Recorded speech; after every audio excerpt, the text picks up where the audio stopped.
পশ্চিম বর্ধমানের কুলটির দিকে নজর রাখি। জমির মালিকানা নিয়ে পারিবারিক বিবাদ, আর তার জেরেই দাদাকে খুন। পশ্চিম বর্ধমানের কুলটিতে পুরকর্মীর খুনের ঘটনায় এমনই দাবি তদন্তকারীদের। সিসি ক্যামেরার ফুটেজ বন্দী খুনের দৃশ্য।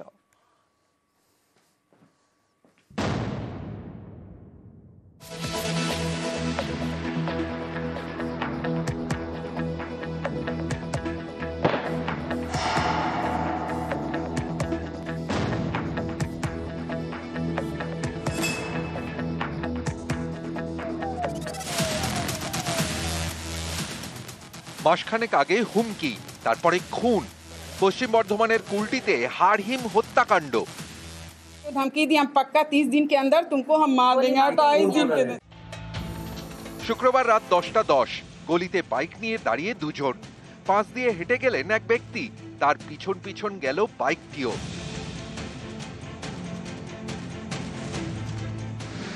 এরপরই পয়েন্ট ব্ল্যাঙ্ক রেঞ্জ থেকে মাথায় গুলি, বাইক নিয়ে হাওয়া। সিসি ক্যামেরায় বন্দী হত্যাকাণ্ড। গুলিবিদ্ধ হয়ে যে ব্যক্তি মাটিতে পড়ে গেলেন তিনি আসানসোল পুরসভার কর্মী জাভেদ বারিক। দুজন দুষ্কৃতী এই জায়গায় ঠিক মোটরসাইকেল নিয়ে দাঁড়িয়েছিল এবং জাভেদ যখন বাড়ি ফিরছিল রাত 10টা বেজে 10 মিনিটে, তখনই দুজন দুষ্কৃতী পয়েন্ট ব্ল্যাঙ্ক রেঞ্জ থেকে জাভেদকে ঠিক এই জায়গায় গুলি করে এবং ঘটনাস্থলে সে লুটিয়ে পড়ে। দুষ্কৃতীরা অন্ধকারের সুযোগ নিয়ে ঘটনাস্থল ছেড়ে পালায়।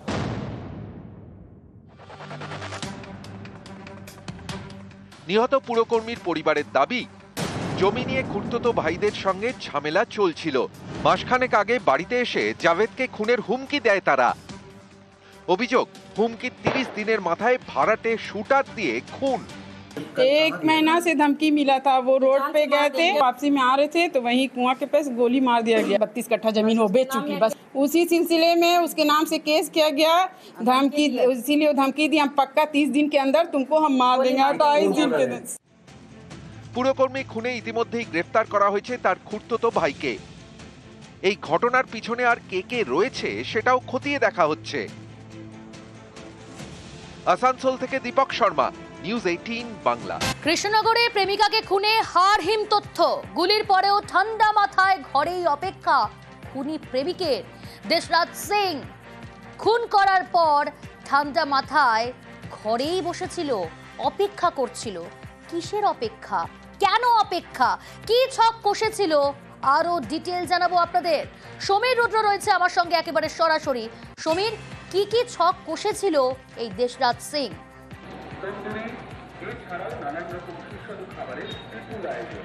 দেখো প্রিয়ঙ্কা, যেটা তদন্তে জানা গিয়েছে পরিবার এবং পুলিশ সূত্রে, ঈশিতাকে মাথায় পরপর 3টি গুলি করার পরেও কিন্তু দেশরাজ দোতলার বারান্দায় বেশিক্ষণ অপেক্ষা করছিলেন। কিন্তু কেন? এই প্রশ্নের উত্তর খুঁজতে হলে দেখতে হবে এই বাড়ির ভৌগোলিক অবস্থান। আমি ঠিক যেখানে দাঁড়িয়ে রয়েছে, দেখো তার ঠিক ডান দিকেই রয়েছে রাজ্য সড়ক। এই রাজ্য সড়ক চলে যাচ্ছে কিন্তু জাতীয় সড়কের কাছে, এবং ঠিক ঠিক পাশেই দেখো ঈশিতাদের বাড়ি। এবং এই যে বাড়ি তুমি দেখতে পাচ্ছ, এই বাড়ির রাস্তার পাশে যেমন বাড়ি, এই বাড়ির দোতলার বারান্দা। সম্ভবত ঈশিতার মা এবং তার ভাই যখন যারা স্কুল থেকে ফিরছিল, এই বারান্দাটি দেখে যে ঈশিতার ভাই এবং তার মা ফিরে এসেছে। অর্থাৎ সেই সময় সে যদি সিঁড়ি নেমে এই উঠোনে চলে আসতো, সেখানে কিন্তু ঈশিতার মা এবং ভাইয়ের সঙ্গে এই দেশরাজের মুখোমুখি দেখা হয়ে যেত। এবং সেক্ষেত্রে ঈশিতার মায়ের চিৎকার শুনে আশপাশের লোকজন ছুটে এসে দেশরাজকে ধরে ফেলতে পারত। এবং সম্ভবত এই বিষয়টি মাথা রেখেই ঈশিতার মা এবং ভাইয়ের এই সিঁড়ি দিয়ে উপরে উঠে যাওয়া পর্যন্ত অপেক্ষা করে দেশরাজ। এবং তারা যখন উপরে উঠে যায় তখন তাদের লক্ষ্য করে গুলি চালায়, কিন্তু কোনো কারণবশত গুলি লাগেনি বা গুলি বন্দুক থেকে বেরোয়নি। এর ফলে ভাগ্য জোরে বেঁচে যায় ঈশিতার মা এবং ভাই, এবং সেই সুযোগে চম্পট দেয় দেশরাজ। এটাই কিন্তু মনে করছে পুলিশ। বেশ, পুলিশ ভরসা রাখছি যে আমরা তাড়াতাড়ি ধরা পড়ুক, বোঝো শাস্তি পাবো, বোঝো শাস্তি হোক, ফাঁসি হোক। কখনো শেয়ার করেনি আপনাদের সঙ্গে? কখনো না। আমার মেয়ে বললাম, আমার মেয়ে একটু চাপা টাইপের, তো কোনো ও বাড়িতে ছিল, ওখান থেকে আসার পরে ওই পড়াশোনা নিয়েই ব্যস্ত ছিল। দেশরাজকে তো আমি প্রথম কথা আমি চিনি না, ছেলেটিকে। ওই যে আমার সামনে এখনো আসে তার পরিষ্কার বুঝতে পারবো না। যদি আমার বাড়িতে আসতো, আমার ছেলে 100% চিনতে পারতে হয়, কিন্তু আমরা সেরকম জানি না কি এসেছিল। আসানসোলের দিকে নজর রাখি। আসানসোলে কিশোরীকে ধর্ষণ করে গ্রেফতার, বৃহস্পতিবার ঝোপে পাতায় ঢাকা দেহ উদ্ধার। আসানসোলের ডামরা জঙ্গলে দেহ উদ্ধার হয় স্কুলে যাওয়ার জন্য বেরিয়ে নিখোঁজ। ধর্ষণ করে খুনের অভিযোগ পরিবারের, রাকেশ পাসওয়ান নামে যুবককে গ্রেফতার।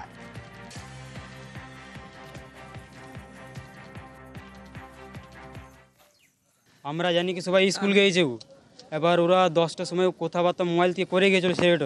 ছেলেটা ডেকেছে ওকে, আর একজন 4-5 জন মিনিমাম রয়েছে ওর সাথে, আর ছেলেটার নাম হচ্ছে রাকেশ। আমরা ওকে চাই কি ফাঁসি দেওয়া হোক, ওর যটা ছেলে আছে তার সাথেও ফাঁসি দেওয়া হোক। পুরো রেপ, একবার পুরো রেপ করা আছে, পুরো গ্যাং রেপ করা আছে, যাকে বলে গ্যাং রেপ না, পুরো গ্যাং রেপ করা আছে ওকে। मेरा लड़की को बुलाया है, प्लानिंग करके बुलाया है, और उसको 10 बजे दिन में स्कूल के बहाने से गया और उसका दर्शन करके रेप करके प्लानिंग करके उसके मार दिया। कौन? राकेश पासवान। राकेश पासवान कौन है? लड़की के गर्लफ्रेंड बॉयफ्रेंड है। आप लोग क्या चाहते हैं? उसका फांसी चाहिए। এজেন্সির নাম করে বাড়ি বাড়ি তথ্য যাচাইয়ের অভিযোগেই গ্রেফতার এক। পূর্ব বর্ধমানের কাটোয়ার বিভিন্ন গ্রামে সমীক্ষা, আধার, ভোটার, জন্ম সার্টিফিকেটের তথ্য চাওয়ার অভিযোগ। তথ্য না দিলে চাপ দেওয়ারও অভিযোগ। ইতিমধ্যে গ্রেফতার করা হয়েছে এই ঘটনায়। ডিটেল জানবো, রণদেব রয়েছে আমার সঙ্গে সরাসরি। রণদেব, এজেন্সির নাম করে বাড়ি বাড়ি গিয়ে তথ্য যাচাই, কখন গ্রেফতার করা হলো, কি তার পরিচয়, কি জানা যাচ্ছে? হ্যাঁ, দেখো যে শুক্রবার গভীর রাতে বর্ধমান থেকে গ্রেপ্তার করা হয়েছে বর্ধমানের শ্রীপল্লীর বাসিন্দা হিমাদ্রি ঘোষ। তাকে গ্রেপ্তার করে আনে কাটোয়া থানার পুলিশ। ঘটনার সূত্রপাত হয়েছে আজ থেকে দিন 10 আগে। কাটোয়া বিধানসভা শুধু না, কাটোয়া বিধানসভা, কানলা বিধানসভা, ভাতার এবং বর্ধমান বিধানসভা এলাকায় 60-65 জনের একটি দল, 4-5 জন করে ওরা ভাগ হয়ে প্রতিনিধি দল হিসাবে বাড়ি বাড়ি যাচ্ছে গ্রামে এবং শহরে, এবং ওদের একটাই দাবি, ল্যাপটপ নিয়ে গিয়ে বাড়ির লোককে জিজ্ঞাসা করছে, তার আধার কার্ড, ভোটার কার্ডের নম্বর দেখতে চাইছে এবং তার সঙ্গে জন্ম শংসাপত্র, এবং কারু কারু বাড়িতে আবার দলিল এবং পর্চাও দেখতে চাইছে, এবং তারা আদি বাসিন্দা কোথাকার ছিল কিনা। এই সব দেখার পরই কিন্তু কাটোয়াপাড়ার এক বাসিন্দা পিন্টু শেখ, তার সন্দেহ হয়। সে তখন বলে যে না, আমি এই তথ্য আমি দিতে পারবো না, আমি কোনো কাগজ দেখাবো না। তাকে চাপও দেওয়া হয়। তখন পাড়ার লোকজন এসে ওই যে 4 জন ব্যক্তি এসেছিল, যার মধ্যে হিমাদ্রি ঘোষ ছিল, এবং তাদেরকে বলে যে তোমরা এখান থেকে চলে যাও, তোমরা কোথা থেকে এসছো। হিমাদ্রি ঘোষরা কখনো বলেছে যে আমরা জাতীয় নির্বাচন কমিশনের এজেন্সি হিসাবে কাজ করছি এখানে, আবার কখনো বলেছে এনসিআর করতে এসেছি এবং সেই কারণেই তথ্য নিতে জোগাড় করতে হচ্ছে। কিন্তু ওরা সঠিক কোনো পরিচয়পত্র বা অফিসের নাম না দেখানোই স্থানীয় বাসিন্দারা ওদিকে এলাকা থেকে সরিয়ে দেয়। পরে কাটোয়ার বিধায়ককে জানালে বিধায়ক কাটোয়া থানায় সরাসরি অভিযোগ জানায়, এবং সেখানে কাটোয়ার এক স্থানীয় বাসিন্দা অরিন্দম মণ্ডল, সেও অভিযোগ করে। তখন সেই অভিযোগের ভিত্তিতে একটি ফোন নাম্বার পাওয়া যায়, যেটা হিমাদ্রি ঘোষের, এবং শনিবার দিন গভীর রাত্রে বর্ধমানে যখন অভিযান চালানো হয় এবং সেখানে গিয়ে 2টো ল্যাপটপ এবং একটি ফোন সহ হিমাদ্রি ঘোষকে কাটোয়া আদালতে পেশ করা হয়। কাটোয়া আদালতের বিচারক 9 দিনের পুলিশি হেফাজতের অনুমোদন দিয়েছে। কাটোয়া পুলিশ সূত্রে যেটা জানা যাচ্ছে যে 60-65 জনের দল গোটা কাটোয়া বিধানসভা শুধু না, আশেপাশে বিধানসভাতেও ঘুরে বেড়াচ্ছে বিভিন্ন জায়গায় তথ্য যাচাইয়ের নাম করে। তাদের খোঁজে ইতিমধ্যেই পুলিশ তদন্ত শুরু করেছে।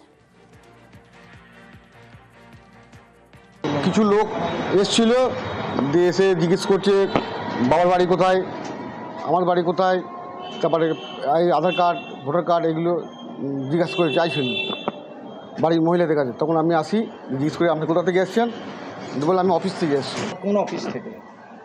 পুরো অফিসে আমি নাম জিজ্ঞেস করে নিয়ে বললো আমি অফিস থেকে এসেছি, আধার কার্ড, ভোটার কার্ড এগুলো সব জানতে চাইছি। দিল্লি, মহারাষ্ট্রের পর বিহারে যেভাবে ভোটার লিস্ট থেকে লক্ষ লক্ষ নাম বাদ দেওয়া হয়েছে, সে একই কায়দায় এই তথ্যগুলো আগের থেকে জোগাড় করে সেগুলোকে বিকৃত করে ভোটার লিস্ট পাস হবে, যখন দেখা যাবে এদের নামগুলো সব বাদ পড়ে গেছে। স্বভাবতই এনআরসির মতো এদিকে হয়তো মানে ভোটার লিস্টে নাম না থাকার পর তাদের যে সমস্ত সুযোগ সুবিধা ভারতীয় হিসাবে, সেগুলো সবই কেড়ে নেওয়া হবে। বিজেপির এই ধরনের যে প্রকৃতপক্ষে নাশকতার রাজনীতি, তা প্রমাণ হয়ে গেছে।